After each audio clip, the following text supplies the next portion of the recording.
চট্টগ্রামের পটিয়া ব্লকেট কর্মসূচির আওতায় চট্টগ্রাম কক্সবাজার সড়ক অবরোধ করেছে বৈষম্য বিরোধী শিক্ষার্থীরা। যান চলাচল বন্ধ রয়েছে। বিস্তারিত জানাতে আমাদের সাথে যুক্ত হচ্ছেন সহকর্মী মুজিবুল হক। আমরা সরাসরি চলে যাচ্ছি তার কাছে। মুজিব, বৈষম্য বিরোধীর পটিয়া ব্লকেট কর্মসূচি সম্পর্কে আমাদেরকে জানাবেন।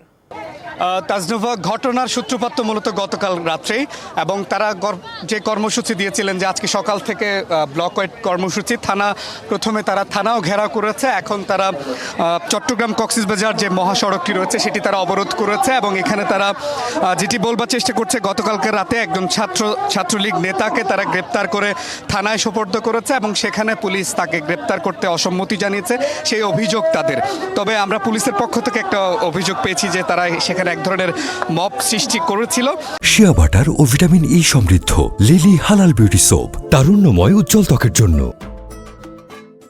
কিন্তু এখানকার যারা এনসিপি এবং বৈষম্য বিরোধী ছাত্র আন্দোলনের যারা নেতারা বলছেন, তারা যখন তাকে গ্রেপ্তার করে থানায় সোপর্দ করেছে, পুলিশ তাদেরকে অসহযোগিতা করেছে এবং দফায় দফায় তাদের উপরে লাঠি চার্জ করেছে এবং হামলা চালিয়েছে, সেই অভিযোগ তারা করছেন।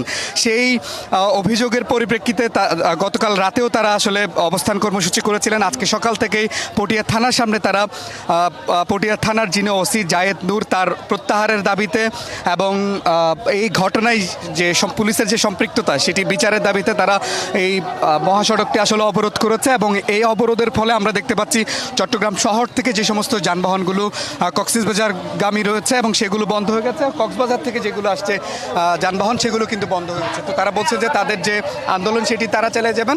এর বিপরীতে আমরা দেখছি যে সড়কের তীব্র যানজট সৃষ্টি হয়েছে এবং মানুষের কিন্তু ভোগান্তিও আমরা দেখতে পাচ্ছি। তো সব মিলিয়ে ছিল আমার কাছে খবরাখবর।